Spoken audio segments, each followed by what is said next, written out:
नाज़रीन ते breaking news तव्हां शेयर कंदालूं। कंबर शहदाद कोर्ट के डिस्ट्रिक्ट एंड सेशन जज सिंध के चीफ सेक्रेटरी के गोसलू मुलाजमन खिलाफ कार्रवाई करने की हिदायत कई है। कंबर शहदाद कोर्ट के डिस्ट्रिक्ट एंड सेशन जज जो चीफ सेक्रेटरी सिंध के खत लिखी छो है।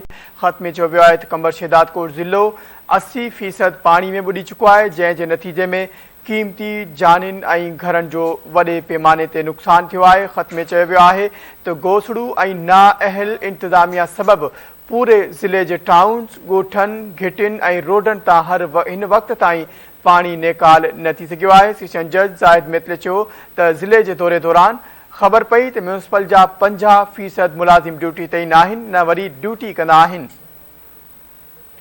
उन्हनि खिलाफ सख्त कदम खड़ी कार्रवाई कई वजे। बी सूरत में संदन पघारूं कटरे रिलीफ फंड में जमा करायूं वजन। खबर के हवाले से नाज़रीन अवां के आगाह कंदालूं। एक ॿीहर या ब्रेकिंग न्यूज़ अवां सां शेयर कंदालूं। कंबर शहदाद कोर्ट के डिस्ट्रिक्ट एंड सेशन जज सिंध के चीफ सेक्रेटरी के गोसड़ू मुलाजमन खिलाफ कार्रवाई करने की हिदायत कई है। तफसील वालूं कुंदासीं धरती टीवी कराची जो ब्यूरो चीफ अब्दुल्ला सोलंगी असां सां लाइन ते मौजूद है।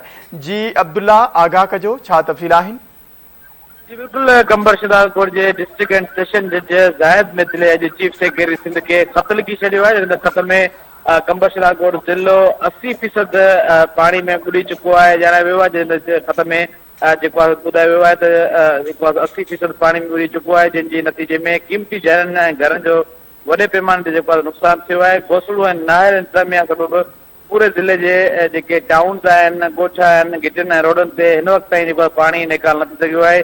सेशन जज ज़ाहिद मित्तल इहे पिणु ख़तमु ॼाणायो आहे जिले के दौरे दौरान खबर पई तो म्यूनसिपल जा 50% मुलाजिम ड्यूटी ते ही नथा अचन ऐं न वरी उहे ड्यूटी कंदा आहिनि। उन्हनि ड्यूटी न कंदड़ मुलाजिमनि खिलाफ सख़्त कदम खणी कार्रवाई कई वञे। ॿी सूरत में संदन पघारूं कटे रिलीफ फंड में जमा पिणु करायूं वञनि। जॾहिं त जज जो चीफ सेक्रेटरी के खत में इहो पिणु चयो वियो आहे त गोसड़ू ऐं ड्यूटी न कंदड़ मुलाजिमनि खिलाफ शोभा जाती यानी कि महकमा जाती कार्रवाई करे 2 ॾींहंनि अंदर रिपोर्ट अदालत में जमा कराई वञे। जी वॾी मेहरबानी अब्दुल्ला आगाह करण लाइ।